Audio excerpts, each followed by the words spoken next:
Merry met, virtual traveller, and welcome back to Stories from Lore, a monthly podcast that explores folklore and the stories it inspires. My name is Dawn Nelson, and I am an author and professional storyteller. Today I'm looking at the folklore that can be found in the stories of the Selkie people. The story from Lore for this episode is actually two stories that I have combined to create one narrative, and it uses the stories of the Selkie and the seal catcher and the fisherman's wife. Selkies are a popular figure in folklore, but for those not familiar with these magical beings, they are sea-dwelling seal folk.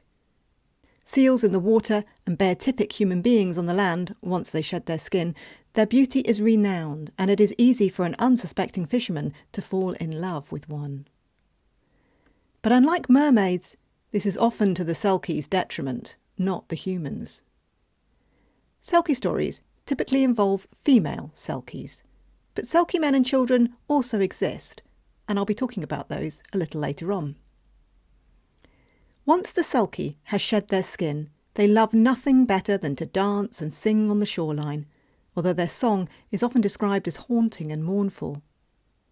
Some believe they only shed their skin at particular times of year, for example, Midsummer's Eve or every 9th night. But one thing is consistent in these tales. Take a Selkie seal skin, and they cannot return to the water. Originating in Orkney, Selkie is Orcadian for seal.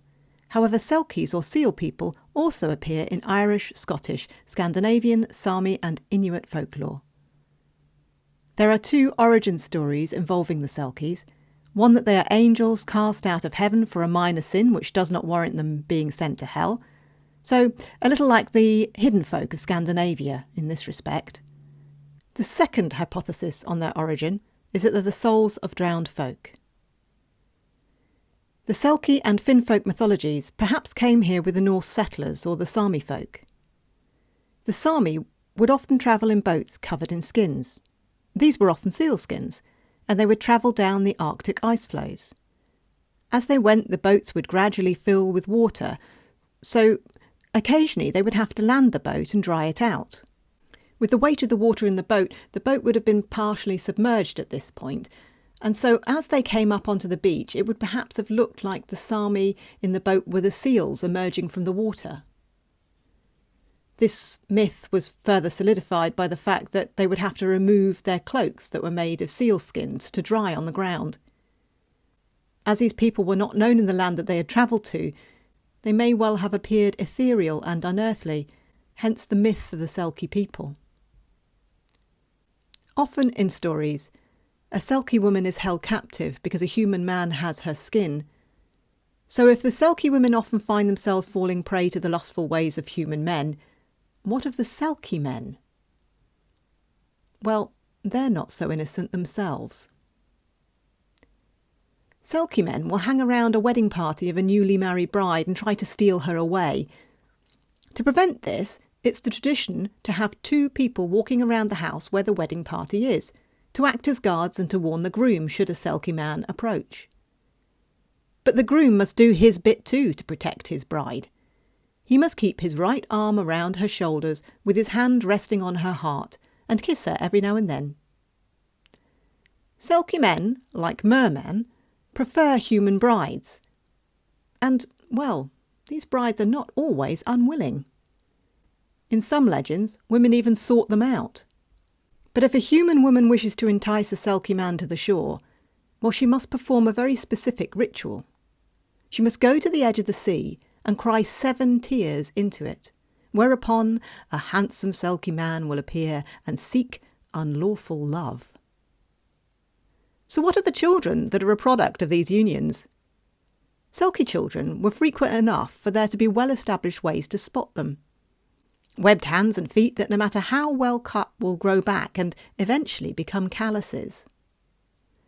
On the Orkney Jar website, which, if you haven't had a look at it, has a wealth of information on Orkney folklore, has records of these webbed hands and feet being a very real phenomenon which once occurred on Orkney. These people claim to be descendants of Selkies. Their hands are calloused and can crack, and if they do, they're supposed to give off a fishy smell. Once a Selkie has returned to the sea after being captive on land, they can never then return to land. And they will run away at the first chance they get. While Selkie women can do little when their skin has been taken, once their skin has been returned, well, they are well known to take their revenge. For hell hath no fury like a Selkie wronged. There are some examples of this in folklore records. There was a farmer on the Isle of Holmes or Eyre who put sheep out to graze on some land near the sea. While he was there, he killed a seal pup, presumably for the meat and the soft skin. The Selkie people saw what he did, and in the morning he found that all his sheep were gone. Perhaps not an uncommon phenomenon in a landscape which is quite unforgiving. However, this was in the summer and the weather was good, so his sheep should not have been swept away by the sea or even wandered off into the sea because of mists. So perhaps it was the Selkie people. In the Faroe Isles there's a story of Copaconan. This tells of a Selkie whose skin is stolen. She has a Selkie family and so of course wishes to return to the sea as soon as she can, and she does indeed retrieve her skin the first chance she gets, but she has to leave her human children behind. And she is seen visiting these children on the beach each day. A few years later, her human husband and some other men, well, they plan to go seal catching. The Selkie woman appears to him in his dream and begs him not to kill her husband and her seal children. But he does not heed her warnings. And he does kill both her husband and her children. She seeks her revenge and returns to place a curse on the island, saying that many men will die at sea and some will even fall off cliffs. Still to this day, there are deaths like that occur on this island. Perhaps a way of explaining away these terrible tragedies. I've only briefly touched on the folklore of the Selkie folk. There is much of it. But for now, I'd like to tell you a story of the Selkie people. And I have merged two stories into one narrative. These are the Selkie and the seal catcher, and the Selkie and the fisherman.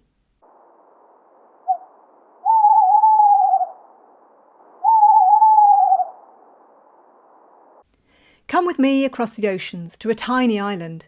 Here many people had once lived, or at least as many as an island could hold of that size. But now the resources were few, and the fishing was scarce, and so there was only one fisherman left on the island. His was a lonely life, and he longed to share it with someone, but where would you find a woman that wanted to share such a life? He goes out to sea every day and catches what fish he can, herring, mackerel, sea bass if he's lucky, and then he sells them on to the mainland. The ferry comes each day to collect the catch, and at the end of each day the fisherman returns to his croft. He sits by the fire loaded with peats, and he takes a dram of whisky and remembers better times. Times when he would sit by the fire and his father would tell him a story. And this is the story his father used to tell him.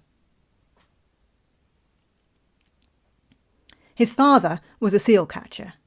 He would hunt seals, skin them, and sell the furs and the meat. It made him a very good living. One day his father was hunting the seals on the East Beach. He had gone out very early in the morning and had watched the seals haul themselves up onto the rocks, and as he watched he saw an enormous bull seal sunning itself in the morning sun. He knew its pelt would fetch a fine price, and so crawling on his belly he pulled himself closer to where the seal lay. And when he got close enough, he took out his bone-handled hunting knife and plunged it deep into the seal's side. But the seal was big and strong and rose up and roared at him, throwing itself back into the sea as the waves crashed onto the beach. The seal disappeared under the waves along with the seal catcher's knife. "That's it," thought the seal catcher. "That's my livelihood gone. No longer can I hunt seals." But as always, he did try to make the best of it, and he headed home on the lookout for perhaps a piece of animal bone or antler with which to make a new knife. As he was walking home, a man on a horse appeared on the path in front of him. It was a stranger. He seemed to have come from nowhere, and the seal catcher was confused because, as I said before, this was quite a remote island, even in the seal catcher's time. And there were no people on that island that he did not know. "Hi there," he says. Have you come with the ferry?" "No," says the man. "I seek the seal catcher of this island." "Well, then you have found him." "Good. I need 20 furs by this evening," the man on the horse replies. Well, this is the deal of a lifetime for the seal catcher, and out of habit he reaches for his knife, but alas, he says, "I do not have my knife. This is an impossible task without my knife." "Have no fear," the man on the horse says. "I will take you to where there are many seals that do not need a knife to be caught." "Oh," says the seal catcher, "this sounds too good to be true," and so he goes with the stranger, who takes him to the west beach, where they stand on the cliff and look down at the beach below. This is not a beach the seal catcher has hunted before, but as he looks down at the seals, he thinks they don't really look that much different to the ones on the east beach. There were indeed many seals below, but he couldn't see how they could be caught either. And as he was about to say this, the stranger pushes him off the cliff and into the water. Down, down, down he falls through the salty water, the waves pushing him under over and over again, and the seal catcher feels he must surely drown. This is the end for the seal catcher as he falls deeper and deeper through the water. And it is then that he sees behind him a seal swimming. And when he looks into the eyes of that seal, he recognises them as those of the stranger that was on the cliff. He looks at himself too, and he sees that he too has changed. He now has flippers, and he finds he can hold his breath in the water with ease. Soon he finds himself in a city full of seal people, Selkie men and women. And they go into a grand hall, and he finds that he can talk to the seals, and he speaks their language. They offer him food and drink, and he takes it gladly, thinking this must surely be a dream.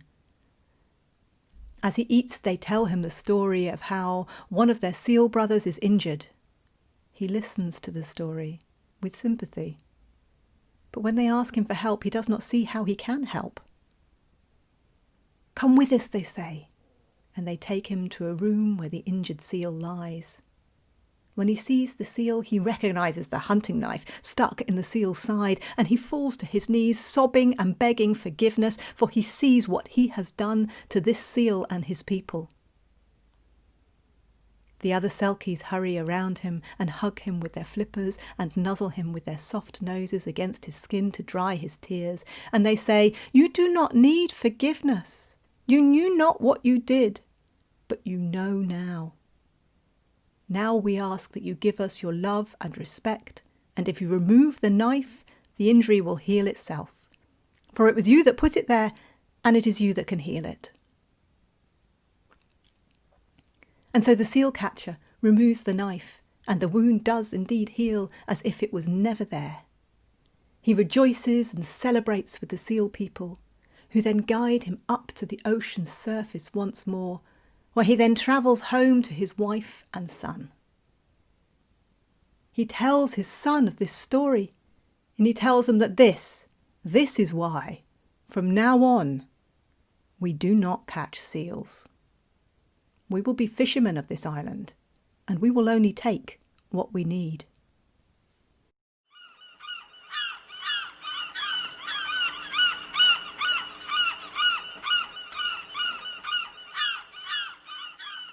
Well, as I said, it is now that this fisherman, once the son of a seal catcher, looks into the fire and he is remembering this story.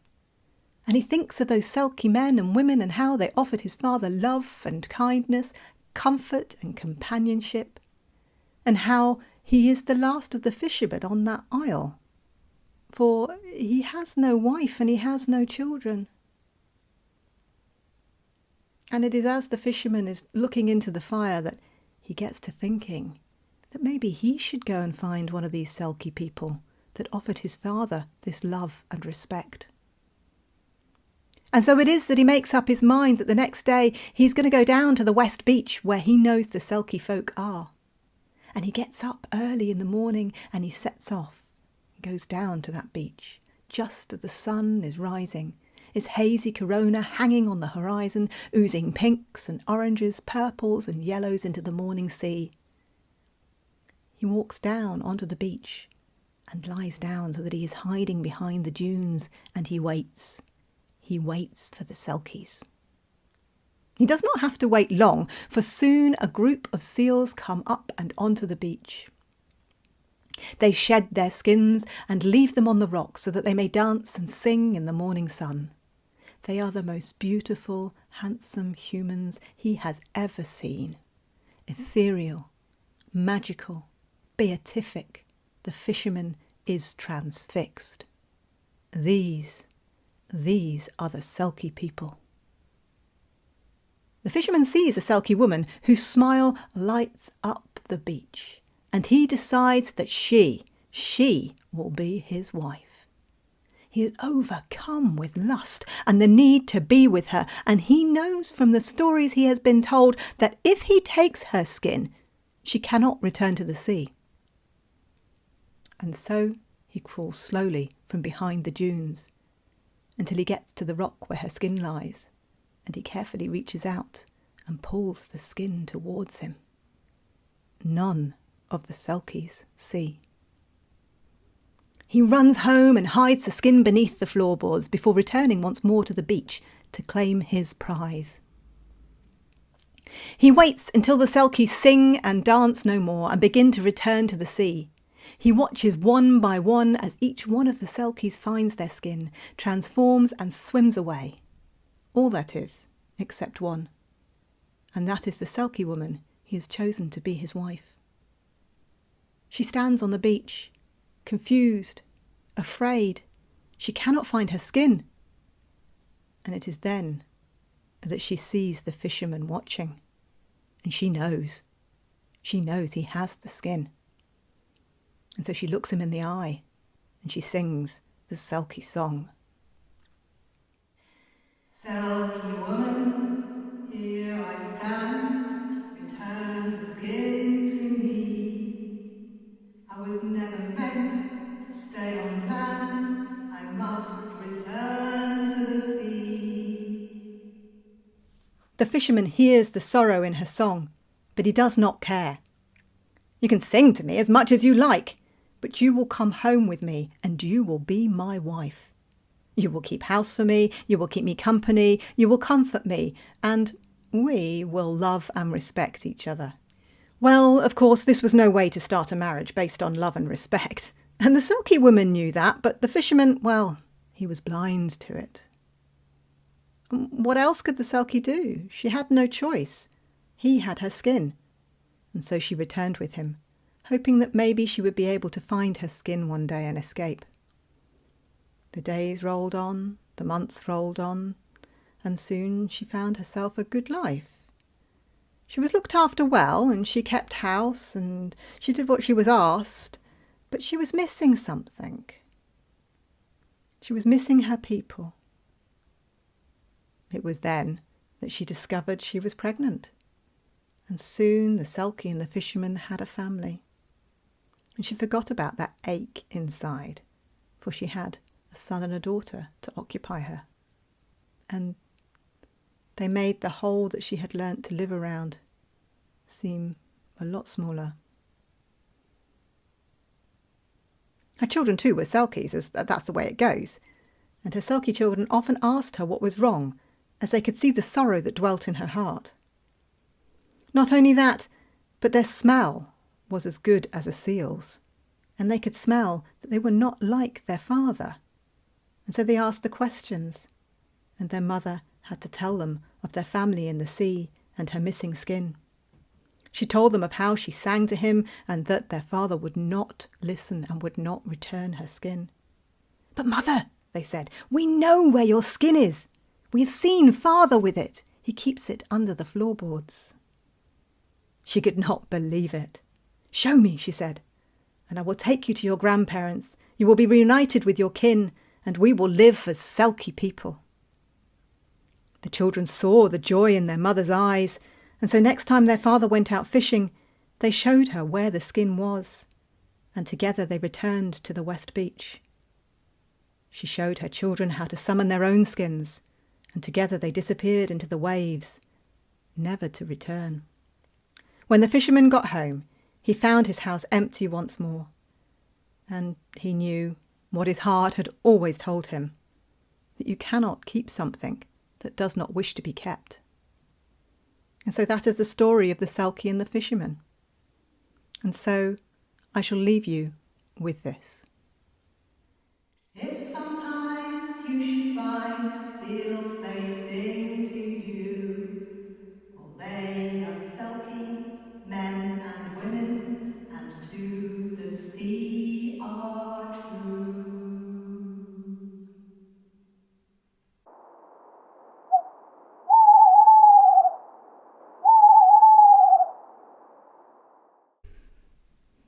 I hope you've enjoyed this episode.